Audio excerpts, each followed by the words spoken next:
அது மாதிரியான ஒரு நிகழ்வு எப்பொழுதும் நடக்காது. அதிமுகவுடைய சட்டத்திட்டத்தின்படி பொதுச் செயலாளர் தற்காலிகமா அமைக்கப்பட முடியாது. ஆனால் அதற்கான தீர்மானத்தை நீங்கள் தான் நிறைவேற்றி கொண்டு வந்து அதிமுக பொதுச் செயலாளர் என்ன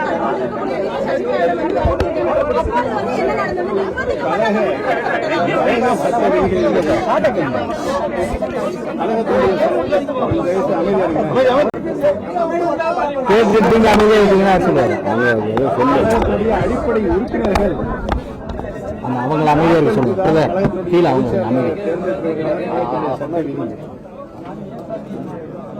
கழகத்தினுடைய பொதுச் செயலாளர்களுக்கு ஒரு அசாதாரணமான சூழல் ஏற்பட்டு உடனடியாக பொதுச் செயலாளர் தேர்ந்தெடுக்கப்பட வேண்டும் என்று சொன்னால் கழகத்தினுடைய பொதுக்குழு செயற்குழு உறுப்பினர்கள் கூடி அவர்கள் தற்காலிகமாக ஒரு பொதுச் செயலாளர் தேர்ந்தெடுத்து கூடிய விரைவில் நிரந்தர பொதுச் செயலாளருக்குரிய தேர்தலை முறைப்படி நடத்தி கழகத்தினுடைய பொதுச் செயலாளர் இருக்க வேண்டியதுதான் சட்டவில்லை.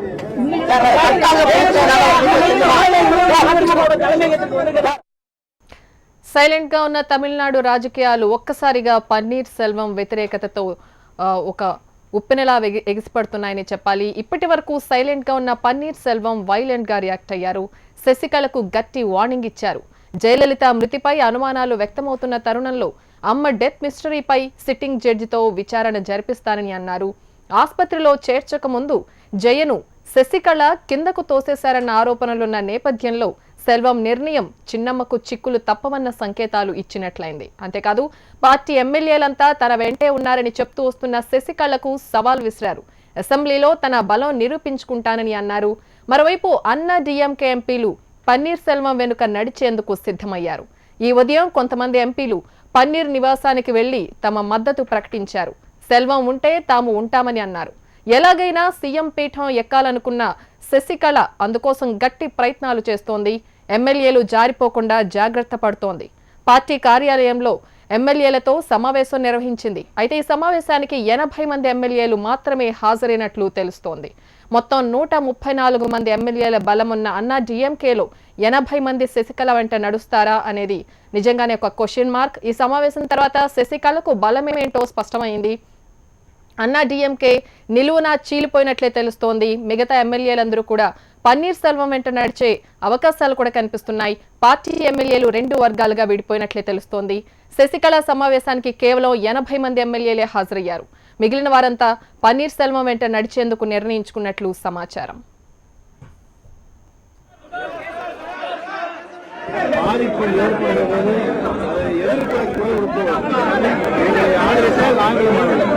மத்திய அரசு உங்களுக்கு ஆதரவா இருக்காங்களா? மத்திய அரசு ஓபிஎஸ் ஆதரவா இருக்காங்களா? ஓபிஎஸ் தனிப்பட்ட முறைக்கு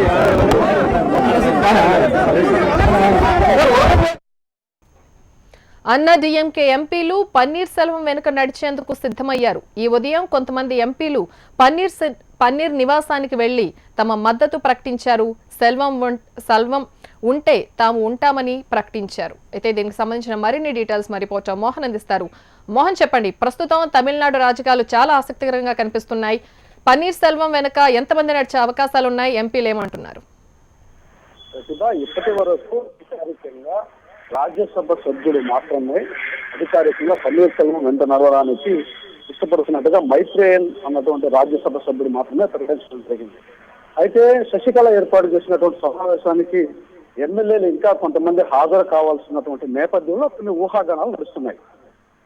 మామూలుగా అన్నా డీఎంకే పార్టీకి సంబంధించినటువంటి ఏ సమావేశానికైనా అర్ధగంట ముందుగా అక్కడికి చేరుకోవడం అంటే ఆనవాయితీ, ఒక క్రమశిక్షణ. ఇట్లాంటి పరిస్థితుల్లో క్రూషియల్ టైంలో ఈ రకమైనటువంటి పరిస్థితి ఎదురవడం పట్ల కొంత ఊహాగానాలు జరుగుతున్నాయి. 135 మంది ఎమ్మెల్యేలు ఉన్నటువంటి పార్టీలో ఎంపీలు మొదలుకొని దాదాపుగా 80 మంది వరకు ఇప్పటి వరకు మిగిలిన వాళ్ళు టచ్ లో మాత్రమే ఉన్నారన్నటువంటి వివరాలు తెలుస్తుండడంతో కొంత గందరగోళానికి సాగిస్తోంది. అయితే పన్నీర్ సెల్వం వెంట ఎంతమంది ఉన్నారన్నది ఇతిమిద్దంగా ఇప్పటి వరకు అయితే తెలియట్లేదు. కాబట్టి పన్నీర్ సెల్వం నెగ్గుతాడా లేకపోతే శశికళ నెగ్గుతుందా అన్నది ఇంకా కొంతసేపు సమావేశం పూర్తయితే కానీ తెలియదు. వచ్చిన వారందరూ కూడా సంతకాల సేకరణ చేస్తున్నారు. సంతకాల సేకరణ పూర్తయిన తర్వాత మిగిలిన వారు కూడా అంటే ఇంకా గంటన్నర సేపు కూడా వెయిట్ చేసే అవకాశం ఉంది. ఆ సమావేశం పూర్తయిన తర్వాత ఒక స్పష్టత వచ్చే అవకాశం ఉంది. అయితే ఇక్కడ రాజ్యసభ సభ్యుడు చేసినటువంటి ప్రకటనలో కూడా మైత్రేయన్ చేసిన ప్రకటనలో కూడా ఓ పన్నీర్సెల్వం నాయకత్వం కావాలని చెప్పడం జరిగింది. ఇంకా ఎవరు కూడా అధికారికంగా ఏ ఎమ్మెల్యే కూడా పన్నీర్సెల్వం సంబంధించి సపోర్ట్ చేస్తూ వ్యాఖ్యలు చేయకపోవడం కొంత సందిగ్ధతగా దారితీస్తుంది. అయితే అక్కడ రాని వాళ్ళందరూ ఇక్కడ సపోర్ట్ చేస్తారంటే దానికి కూడా కొన్ని రాజకీయ సమీకరణలు ఉన్నాయి. వాళ్ళు సపోర్ట్ చేయొచ్చు చేయకపోతే ఒక భావన కలుగుతుంది.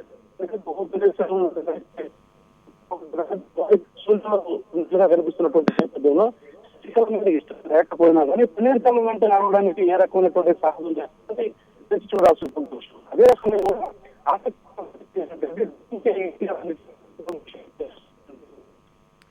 మోహన్, నిజంగా ప్రస్తుతం ఉన్న పరిస్థితి చూస్తుంటే నిన్నటి వరకు పన్నీర్ సెల్వం కూడా నోరు విప్పని పరిస్థితి, అంత మౌనంగా ఉన్నాయి తమిళనాడు రాజకీయాలు జయ మరణం తర్వాత.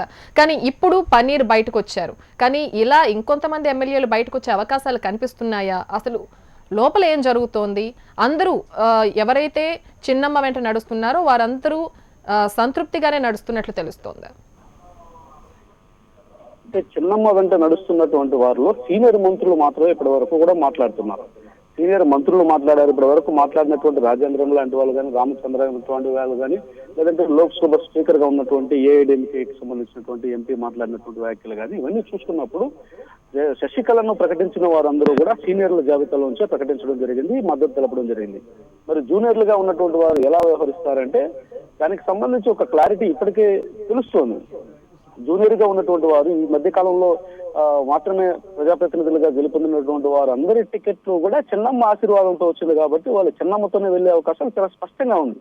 ఎందుకంటే గత అసెంబ్లీ పార్లమెంట్ ఎన్నికల్లో టికెట్లు ఇచ్చే సమయంలోనే శశికళ ఒక వ్యూహాత్మకమైనటువంటి అడుగు వేసి తనకు జై కొట్టినటువంటి వారికే జయలలిత జత కలిపింది. అంటే తనను ఎవరైతే జై కొడతారో భవిష్యత్తులో ఏ రకమైనటువంటి పరిస్థితులు తలెత్తినా చిన్నమ్మను జై కొట్టే వారికే జయలలిత జత కట్టి వారికి టికెట్ ఇప్పించే ప్రయత్నం చేసినటువంటి ప్రయాణంలో ఆమె సక్సెస్ అయినటువంటి పరిస్థితి. ఇప్పుడు వారందరూ కూడా ఆమె వెంట నడవడం ఆశ్చర్యము కాదు, ఆమె వెంట నడుస్తారనడంలో కూడా ఏ రకమైన సందేహం లేదు. అయితే ఆ తర్వాత ఇప్పుడు మధ్య మార్గంగా ఉన్నటువంటి వారి సంఖ్య దాదాపు 20 నుంచి 25 మంది ఇండివిజువల్ గా వారి యొక్క ప్రతిభ ఆధారంగా, వారి యొక్క నియోజకవర్గాల్లో ఉన్నటువంటి బలం ఆధారంగా ఇక్కడ వాళ్ళు ఎంపిక కాబడినటువంటి వారి యొక్క నిర్ణయం ఏ విధంగా ఉంటుంది అన్నదే ఇక్కడ ప్రశ్నార్థకంగా మారుతుంది. వారందరూ సమావేశానికి హాజరైతే అక్కడ ఏ రకమైనటువంటి మరో అవకాశానికి తావు లేకుండా శశికళ క్లియర్ గా లీడర్ అవ్వడానికి, శాసనసభ నేతగా రుజువు చేసుకోవడానికి పెద్దగా సమయం కూడా పట్టదు. అయితే ఇక్కడ పన్నీర్సెల్వం కూడా ఒక సీనియర్